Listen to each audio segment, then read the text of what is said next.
কতুলপুরে আবর্জনায় অতিষ্ঠ সেখানকার বাসিন্দারা। রাস্তাঘাটে চারিদিকে ছড়িয়ে রয়েছে আবর্জনা। প্রতিদিন আবর্জনা জমছে, অথচ তা পরিষ্কার করা হচ্ছে না। পঞ্চায়েতের বিরুদ্ধে গাফিলতির অভিযোগ বাসিন্দাদের।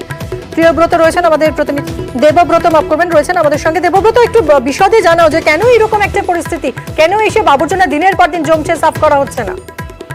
একেবারেই দেখো মিমি, গাফিলতি স্থানীয় গ্রাম পঞ্চায়েতের। কারণ গ্রাম পঞ্চায়েত এর আগেও এই আবর্জনা পরিষ্কার করতো, কিন্তু ইদানিং সময়ে যেমনটা অভিযোগ করছে স্থানীয়রা, 1.5 থেকে 2 মাস ধরে এই আবর্জনা পরিষ্কার করছে না গ্রাম পঞ্চায়েত। যার ফলে কিন্তু একটা ভালো জায়গা, অর্থাৎ নেতাজি মোড়, পাশেই রয়েছে সারদা মায়ের মন্দির, এইরকম একটি জায়গায় কিন্তু এই ধরনের আবর্জনা স্তূপ দিনের পর দিন বাড়ছে।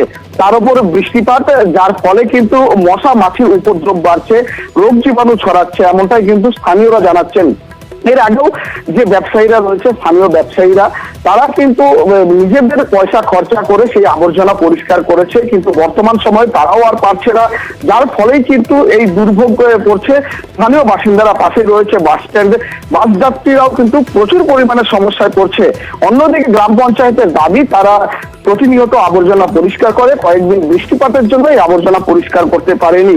সাফাই দিচ্ছে স্থানীয় গ্রাম পঞ্চায়েত। মিমি, ধন্যবাদ দেবব্রত। এটা পরিষ্কার করে দিলে ভালোই তো হতো, এখন পর্যন্ত পরিষ্কার হয়নি। আমরা 3-4 বার পরিষ্কার করা করেছি, নিজেরা লোক করে চাঁদা ছিল, 4-5 দিন দোকানগুলো মিলে পরিষ্কার করা করেছে। পঞ্চায়েতের যে গাড়িগুলো ছেলেটা দিয়েছিল ভাইটা, তাকে বললাম যে আমরা ছেলে দেবো, গাড়িটা আমরা এলে সেটা ঠিক আছে আগে, তারপর কিন্তু আসেনি। আমাদের জন্য আমাদের সবারই অবশ্যই প্রবলেম হচ্ছে, ক্ষতি হচ্ছে, এটা পরিবেশের জন্য খারাপ। এটা সংশোধনের ব্যবস্থা নিলে খুব ভালো হয়, সবার জন্য সুস্থতা বজায় থাকবে, দেখতেও জিনিসটা ভালো, এলাকারও সৌজন্য বজায় থাকবে। অসুবিধা হচ্ছেই, কারণ এখানে আমরা কিন্তু এই 3-4টে দোকান মিলে আমরা প্রায় ফেলে দিচ্ছি, বা পয়সা দিয়ে আমরা ফেলেছি 200-300 টাকা খরচা করে করে আমরা অনেকবারই ফেলি। এবার লোকও পাইনি আর আমরা ওই জন্য ফেলতে পারিনি। তবে এটা উচিত ছিল যে একটু ব্যবস্থা করে ফেলেই দেওয়া। পরিষ্কার কতুলপুর পঞ্চায়েত থেকে প্রতিনিয়ত করা হয়, তার মধ্যে থেকে ওই নোংরাটা জমে আছে। আমরা খুব শীঘ্রই ওটা পরিষ্কার করে নেব। 1 থেকে 1.5 মাস আগে নয়, এটা জলের পরিস্থিতির জন্য ধরুন ওটা জমে আছে, তো খুব তাড়াতাড়ি ওটা আমরা পরিষ্কার করে দিচ্ছি। জলপাইগুড়ি মেডিকেলে আবর্জনার স্তূপ, দুর্গন্ধে টেকা দায়। সম্প্রতি এই খবর দেখায় নিউজ 18 বাংলা, আর তারপরই তৎপরতা। হাসপাতাল থেকে আবর্জনা সরালো জলপাইগুড়ি পুরসভা।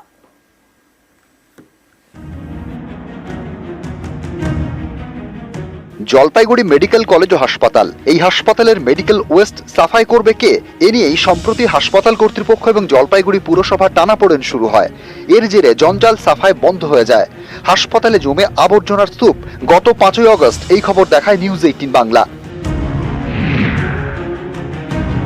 খবরের জেরে তৎপর হয় জলপাইগুড়ি পুরসভা এবং হাসপাতাল কর্তৃপক্ষ। দুপক্ষ বৈঠকে বসে, তারপর শুরু হয় জঞ্জাল সাফাই। নামানো হয় আর্থ মুভার।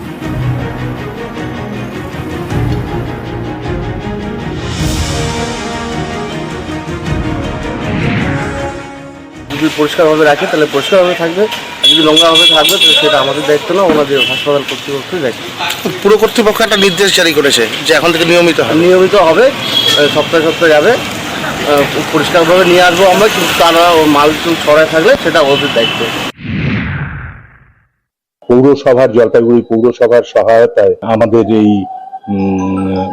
ব্যাপারটা ফলপ্রসূ হয়েছে, এবং এখন নিয়মিত যে আবর্জনা জমতো আমাদের সুপার স্পেশালিটি হসপিটালে, মেডিকেল কলেজ চত্বরে, সেটার এখন নিয়মিতভাবেই পরিষ্কার রাখা হবে।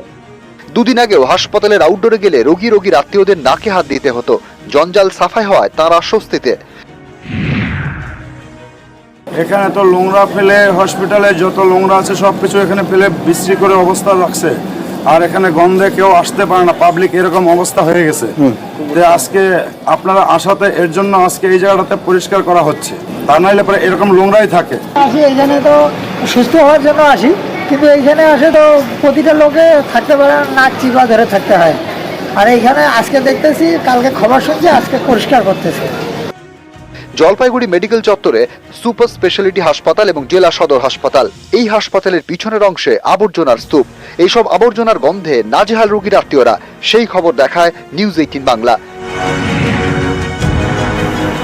হাসপাতাল থেকে সরানো হলো আবর্জনা।